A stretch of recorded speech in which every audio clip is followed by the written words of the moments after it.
صلوات بر محمد والے۔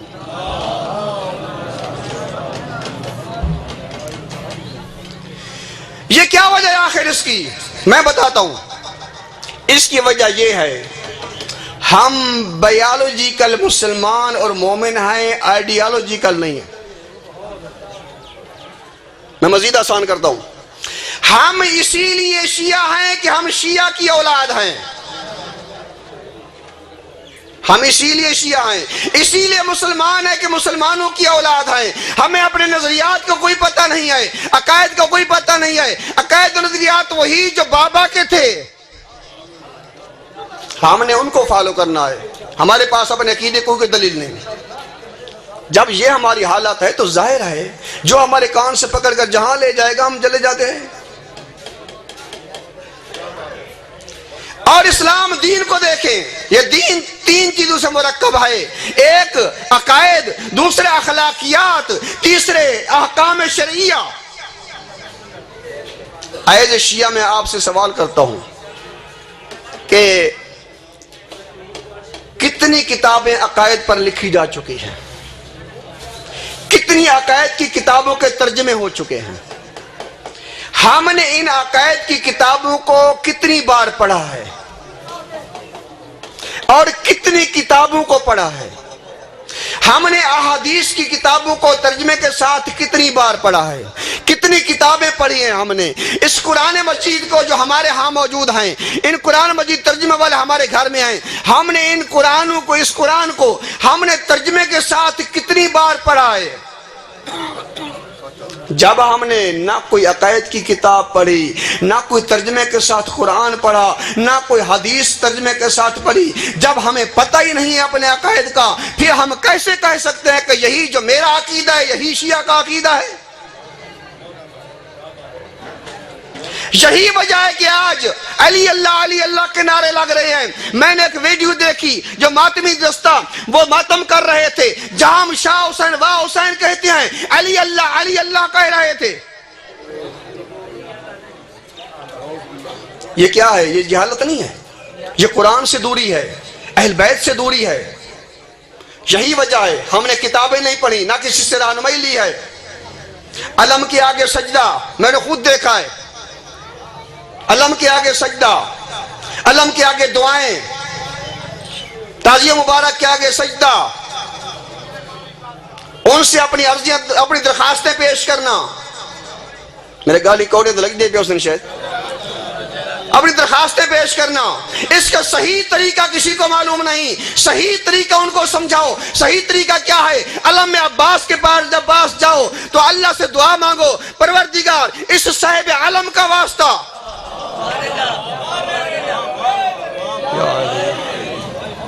اگر تعزیہ مبارک کے پاس جاؤ پروردگار اس صاحب شبیہ کا واسطہ، اگر پنگوڑے جھولے کے پاس جاؤ پروردگار اس جس کا یہ جھولا ہے اس معصوم کے واسطے میں میری پریشانی کو دور فرما، مجھے رزق عطا فرما۔ یہ ہے دعا مانگنے کا طریقہ، اور منت ماننے کا طریقہ بھی یہی ہے۔ منت خدا کے علاوہ کسی کی جائز نہیں ہے۔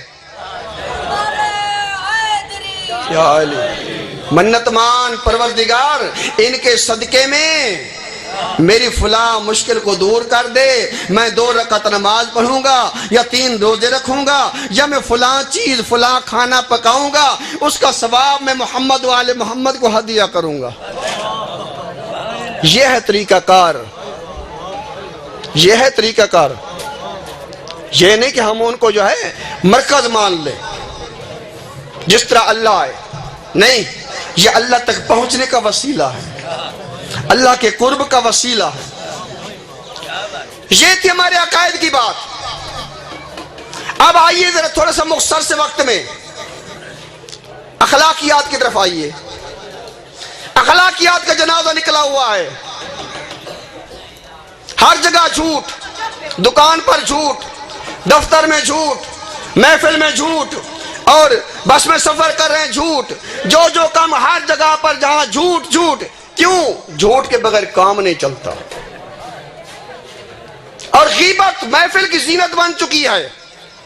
ایک کا قصہ لیا، بیٹھ گئے، چستان دیے، سگریٹ لگی پئی ہوئے، حکا لگا پیا ہوئے، دوست احباب دی محفل ہوئے تو ایک مومن کو بندہ چاہ باوے شیطان چاستر وے دے. غیبت محفلوں کی زینت بن چکی ہے، اور رشوت ہدیہ اور تحفہ کے طور پر لی جا رہی ہے. رشوت کا نام نہیں، یہ جناب ہدیہ ہے، یہ تحفہ ہے. یہ ہمارے اخلاقیات ہیں. اور پبلک مقامات پر دیکھو کیا ہو رہا ہے، وہاں بدبو آ رہی ہے، حالانکہ واش روم موجود ہیں، مصنع اڈے وغیرہ واش روم موجود ہیں، پانی کا انتظام ہے، سب کچھ ہے. پھر بھی دیکھو کوئی گاڑی کے ٹائر میں سر دے کر بیٹھا ہوا ہے، کوئی دیوار میں سر دے کر بیٹھا ہوا ہے، کوئی نالی میں سر دے کر بیٹھا ہوا ہے. یہ کون سے اخلاقیات ہیں؟ اہل بیت کا ماننے والا ہے، اہل بیت نے یہی طریقہ سکھایا ہے تجھے. حالانکہ فشار قبر میں سے ایک سبب ہے یہ. اگر انسان کے کپڑے نجس ہو جائیں، اپنے کپڑوں کی نجاست کا خیال نہ رکھے تو فشار قبر ہوتا ہے. کپڑوں کی نجاست کو کوئی پتہ نہیں، نہ لوٹا ساتھ ہے، نہ پانی ہے، کچھ بھی نہیں، پیشاب کیا اور اٹھ کھڑا ہوا. بدن میں نجس، کپڑے بھی نجس، بدن میں نجس، کپڑے بھی نجس. ادھر دیکھیں موسیقی روح کی غذا بن چکی ہے، موسیقی ہماری روح کی غذا ہے. اور عورتیں ہیں تو حجاب کا پتہ نہیں ہے، پردے کا کوئی علم نہیں، پردہ کرنا یا نہیں کرنا. اور نیاز اگر پک گئی تو وہاں لنگر پر ٹوٹ پڑیں گے، اور نعمت خداوندی کی توہین ہو رہی ہے. پتہ نہیں تمہارے پاس ہے یا نہیں. ہمارے ہاں تو جہلوں نے بات بنائی ہوئی ہے کہ ثواب زیادہ ہوتا ہے اگر نیاز کو بھیڑ کے گھنو تو ثواب زیادہ ہے. ایک ہی تو دے اخلاقیات ہیں. یہ اہل بیت اخلاقی جو ہے جو نیاز بھیڑ کے کھاؤ، ادھی کیرو تے ادھی کھاؤ. صلوات بر محمد. یہ ہمارے اخلاقیات ہیں. اور ادھر آ جائیں ذرا احکامات کی طرف. احکامات 70 سال 80 سال 90 سال ہو گئے مجلسیں سنتے سنتے، مجلسیں پڑھاتے پڑھاتے، پڑھتے سناتے، سب کچھ اتنا پیسہ خرچ کیا، ابھی تک بنیادی مسائل کا پتہ نہیں. ابھی تک بنیادی مسائل کا پتہ نہیں. کیوں؟ ہم سیدھی بات کہنے نہیں دیتے، ورنہ فیس نہیں دیں گے، بلائیں گے نہیں. وہ آئے کھڑے کرائے تے انہیں کرنی ہے مزدوری. مالک جیڑا کام دسے سی تو کرے سن تو مزدوری مل سی. اگر مالک دی مرضی دے خلاف کام کیتے تو مزدوری نہ ملی. اگر مل بھی گئی تو والا مزدوری دے سریسی کہنا. جنہیں مجالس عبادت کی بجائے یہ ذریعہ نجات کی بجائے ذریعہ معاش بن چکی ہیں. اگر یہ ذریعہ معاش نہ بنتی ہیں آج لوگ ہمارے ہدایت پر ہوتے. کتنا خرچ ہوتا ہے. یہی دکاندار دکان پر جاتا ہے، ایک ریڑھی والا ریڑھی پر جاتا ہے اور جا کر روزانہ سودا بیچتا ہے، شام کو حساب کرتا ہے کتنا خرچ کیا، کتنی مجھے بچت آئی یا کتنا نقصان ہوا. اگر نقصان ہوا تو ازالہ کروں، منافع ہوا تو اسی پر کار بند رہوں.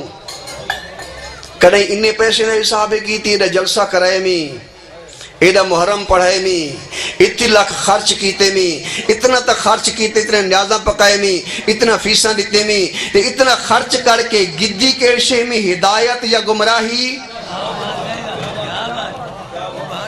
ہدایت یا گمراہی گدی ہے. کیا کیتے میں؟ ذرا آڈٹ کرے. اس پیسے تے اور زیادہ قیمتی چیز ہے جو خرچ کیا ہے وہ ہے زندگی. زندگی کے لمحات کتنے قیمتی ہیں، یہ بھی جو صرف کیے ہیں. ان کا آڈٹ کیا؟ نہیں، کوئی آڈٹ نہیں. دنیا کی فانی اور سستی شہرت کی خاطر سب کچھ خرچ ہو رہا. کون سی شہرت؟ دیکھیں گے ہے ایڈا اشتہار، اتنے پڑھالے ذاکر مقررین، ایڈا لنگر، ایڈا لنگر. اجنا ایگا نہیں کرے سوں تو واہ واہ تھی سی کیا کہنے کیا کہنے. یہ کیا کہنے کی خاطر یہ نہیں سوچنا کہ اہل بیت کی رضا کس بات میں ہے، اللہ کی رضا کس بات میں ہے.